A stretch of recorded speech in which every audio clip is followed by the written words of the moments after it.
Olá, muito boa tarde para você. Está começando o Globo Esporte hoje, hein? Seleção brasileira em dose dupla na Globo, meu amigo. Já já vamos falar da seleção olímpica, que joga contra a Sérvia depois do Jornal Hoje, daqui a pouco, e da principal também, que pega o Paraguai pelas eliminatórias da Copa depois de Império. Aqui na Copa do Brasil, amanhã tem Fluminense e Bragantino e pode ter recorde, hein? Quando o Fred entrar em campo amanhã, vai buscar mais do que a classificação do Fluminense para as oitavas de final da Copa do Brasil. Ele está a 1 gol de igualar Romário como o maior artilheiro da história da competição. Tem 35 contra 36 gols do baixinho. No jogo de ida contra o Bragantino, foi do camisa 9 o gol que abriu o placar no Maracanã. O resultado de 2-0 deixou a equipe em vantagem para o confronto em Bragança Paulista. O Fluminense pode até perder por 1 gol de diferença que se classifica. A disputa está aberta, mas a gente espera, obviamente, que o adversário venha forte, venha duro, venha jogando, atuando, buscando tirar essa diferença e a gente continuar nessa crescente de evolução. A equipe vem embalada por 4 jogos sem perder. Foram 3 vitórias e 1 empate.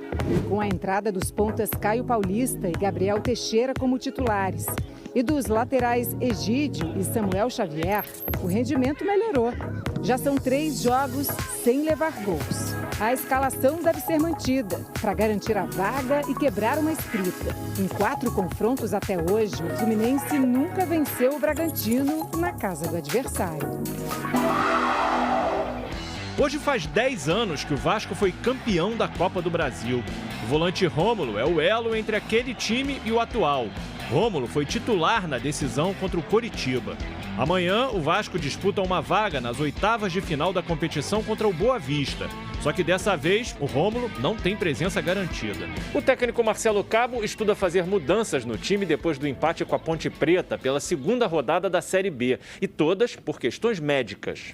Rômulo e Marquinhos Gabriel, que voltou de lesão, serão reavaliados. Se forem vetados, as opções são Galarza e Sarrafiori. O capitão Leandro Castan tem chance de voltar no lugar de Ricardo Graça, caso seja liberado pela preparação física. E Michel, que estreou contra a Ponte, pode ter nova chance. Só não se sabe no lugar de quem. Preciso tentar com o staff, a gente analisar para que a gente tenha a melhor equipe e a mais competitiva para buscar essa classificação na quarta-feira. O Flamengo joga quinta-feira contra o Coritiba, também pela Copa do Brasil e também com transmissão do Sport TV, mas sem o Rogério Ceni, que testou positivo para a Covid-19. Agora, o lateral Rodinei tem chance de jogar, hein? Olha quem tá de volta aqui. Satisfação, meu guerreiro. Agora eu já não vou mais reinar sozinho, minha beleza. Ele curte mesmo dar uma de estiloso. Nas redes sociais tem até a hashtag Rodilindo. Rodinei volta ao Flamengo após empréstimo ao Internacional em ótima hora. Afinal, o titular da lateral direita, Isla, está com a seleção chilena. E se for confirmado na lista da Copa América, Isla vai perder pelo menos 9 jogos do time carioca. Quando deixou o Flamengo em janeiro do ano passado, o Rodinei era questionado por boa parte da torcida. Pode não ter deixado saudades na época, mas agora, quase 1 ano e meio depois, ele volta em boa fase e com números a favor. Numa comparação com os 2 laterais direitos do Flamengo, Rodinei aparece na frente. Tem mais assistências, mais participações em gols e mais gols na atual temporada com a camisa do Inter. Só nos desarmes, Mateuzinho e Isla foram melhores que o concorrente da posição. O Rodinei que o Flamengo recebe é muito parecido àquele Rodinei, para não dizer igual, que veio para o Internacional. Forte fisicamente, um belo ambiente de vestiário. A reestreia pode ser nessa quinta-feira, contra o Coritiba, pela Copa do Brasil. Aliás, para esse jogo, o Flamengo já monta uma logística para contar com Gabigol, Everton Ribeiro, Rodrigo Caio, Gerson e Pedro, que estão com as seleções principal e olímpica. Certamente, com esse quinteto em campo, ficaria muito mais fácil para Rodinei mostrar a que veio.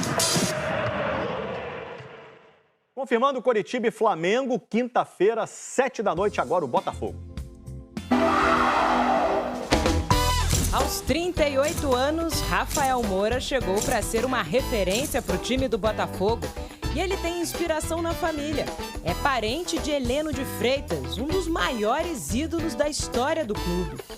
Ele era primo do meu avô paterno, então é um cara que representa muito aqui pro Botafogo. Ele tem frases memoráveis, né? Que ele não era um jogador de futebol, ele era jogador do Botafogo, e também que aqui não é lugar para covardes. Os primeiros passos do Rafael Moura como atleta do Botafogo foram dados no Newton Santos, mas vão continuar longe dali.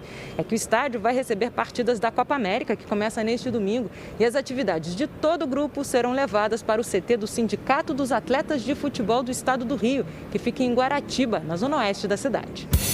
Domingo, o jogo contra o Remo pela Série B será em Volta Redonda. Sem jogar desde o fim do Brasileirão passado pelo Goiás, Rafael Moura ainda é dúvida. Agora uma notícia maravilhosa, Formiga, meio-campo da seleção feminina, que já jogou 7 Copas do Mundo, estava no Paris Saint-Germain, assinou com o São Paulo até 2022. E ó, já tem os 75 anos da NBA.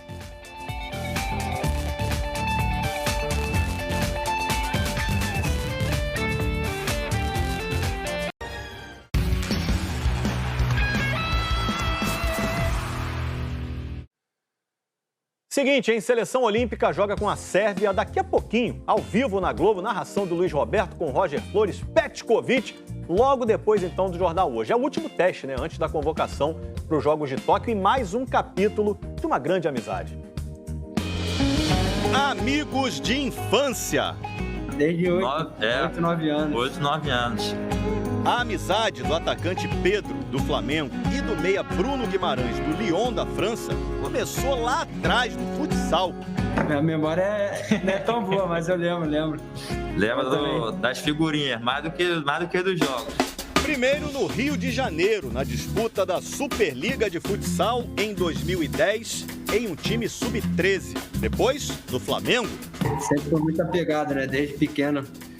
Um ia pra casa do outro, fazia churrasco, a gente fazia aquela resenha junto. A amizade foi além.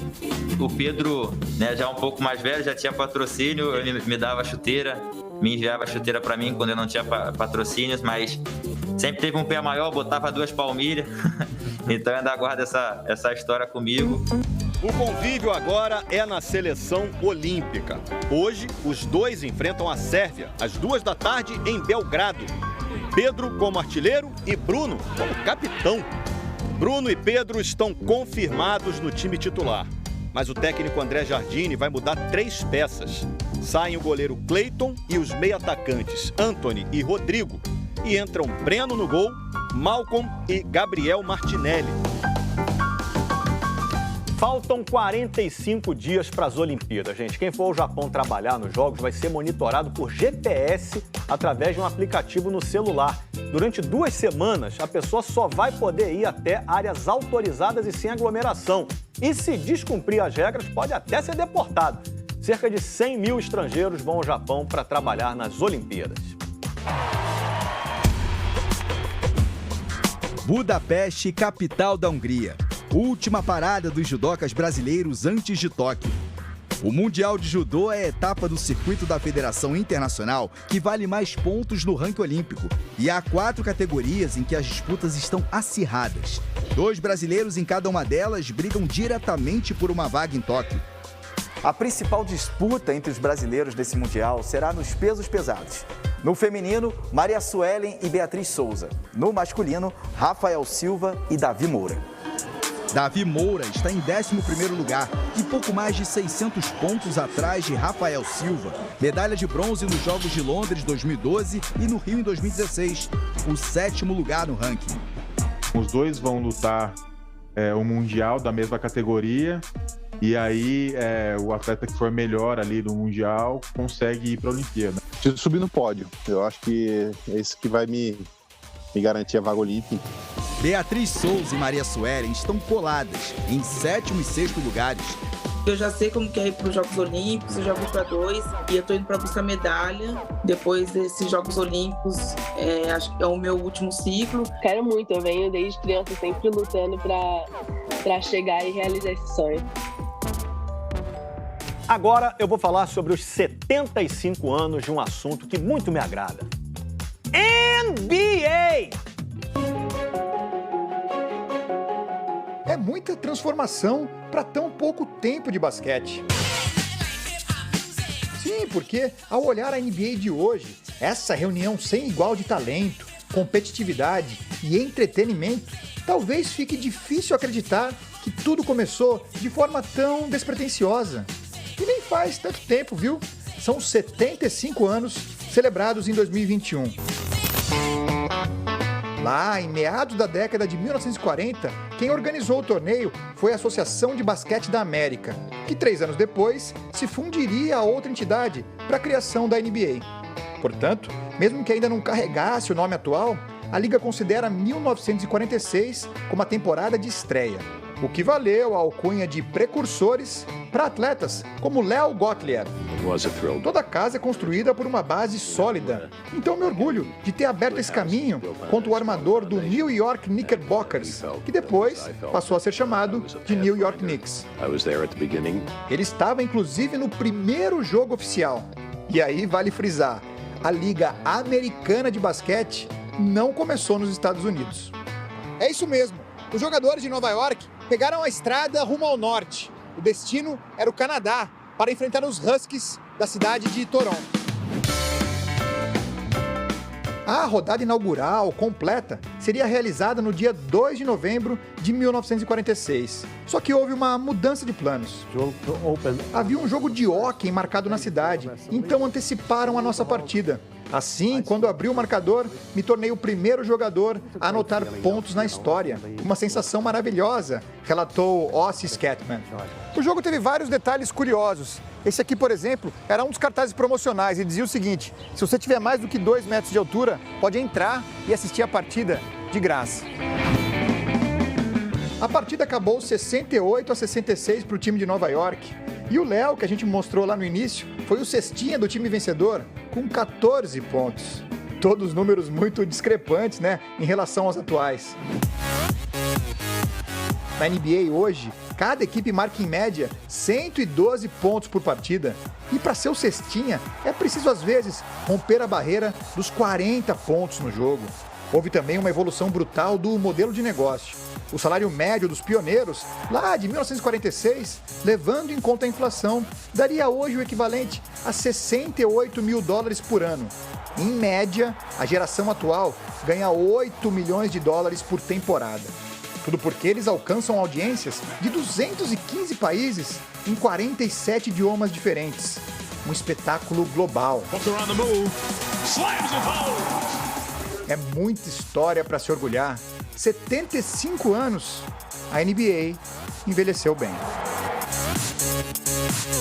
Já já notícias da seleção brasileira e as lembranças da última vitória sobre o Paraguai na casa deles com esse golaço do Zico. Tem um tempinho já.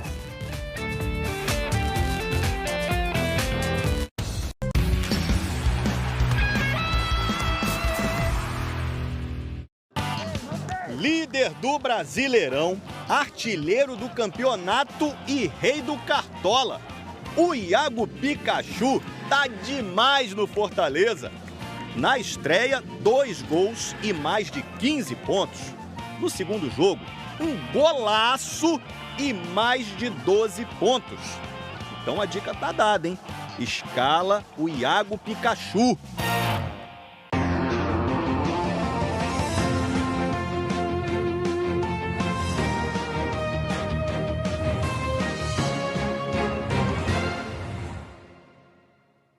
Seleção brasileira joga hoje, você vai ver ao vivo na Globo, o jogo é contra o Paraguai em Assunção, logo depois de Império, e agora eu vou conversar com o Edson Viana, mas antes de falar de jogo, bola, Edson, caso Rogério Caboclo ainda repercute por aí? Oi, Escobar, boa tarde para você, boa tarde para todo mundo. Sim, essas turbulências extracampo seguem aqui permeando o trabalho do técnico Tite. Ele admite que tudo isso atrapalha, ele tem tentado blindar os jogadores de tudo isso e elogiou muito a conduta dos jogadores. O Rogério Caboclo, ele foi afastado por causa de uma grave denúncia de assédio moral e sexual feita por uma funcionária, e em uma entrevista à ESPN, ele negou essas acusações, diz que é inocente, vai provar isso, e ele negou também que tenha havido entre os jogadores uma conversa para boicotar a Copa América. Lembrando que os jogadores prometeram para logo mais após a partida se manifestarem oficialmente sobre esse assunto. É esperado um manifesto que inclusive tenha críticas à realização da Copa América no Brasil em meio à pandemia, mas a tendência é que eles joguem normalmente. E o Tite, ele falou sobre o caso do Rogério Caboclo. Vamos ouvir o que disse o comandante da seleção. Nós sabemos a dimensão que tem, sabemos a gravidade do caso, temos consciência disso. Agora, existe um comitê de ética da CBF que toma as devidas providências a isso. Essa alçada e essa responsabilidade, acompanhamos sim, sabemos da gravidade, eu sei, mas não é da nossa alçada, é do comitê de ética. O que certamente é da alçada dele é escalar o time, né, Edson? E aí, temos escalação, pelo menos pista, para logo mais?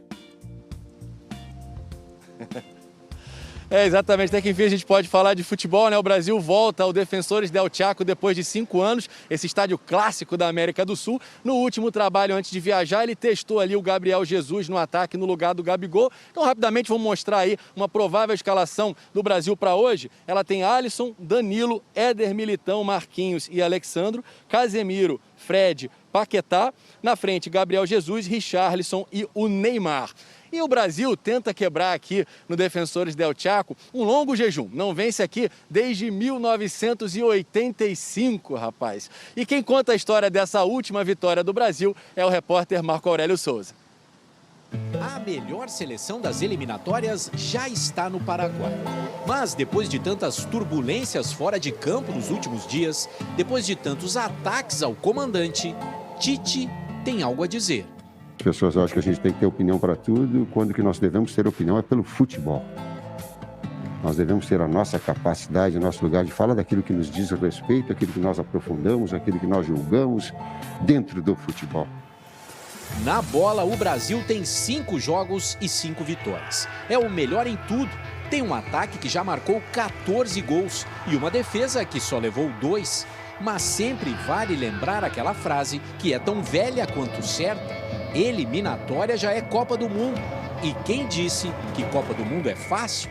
Em solo paraguaio não tem sido fácil mesmo. Tá certo que foram só 4 jogos, mas tem um tempão que a seleção mais vitoriosa do mundo não sai de campo festejando. Sabe o Casagrande, o Casão? Sabe o Júnior, o Maestro? Nossos comentaristas. Os dois estavam no estádio quando o Brasil teve sua última vitória por aqui. Foi lá em 1985. Eles não estavam comentando, estavam jogando. O campo era muito ruim, muito irregular. Atacaram pedra no ônibus, eles deram muita pancada. Mas o Brasil não se intimidou e Renato Gaúcho cruzou na cabeça de Casagrande. No segundo tempo, a seleção marcou mais um gol.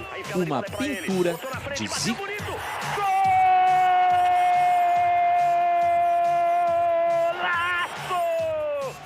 Eu acho que o momento de destaque foi exatamente o passe do Leandro, a levantada do Zico de calcanhar e um chute que o goleiro não teve nenhuma possibilidade de defesa. Tá na hora da seleção brasileira quebrar esse tabu, hein? Tem que ganhar esse jogo. Então, que seja hoje e que os jogadores estejam na mesma frequência do alvo mais atacado nos últimos dias. Eu estou em paz. Estou em muita paz.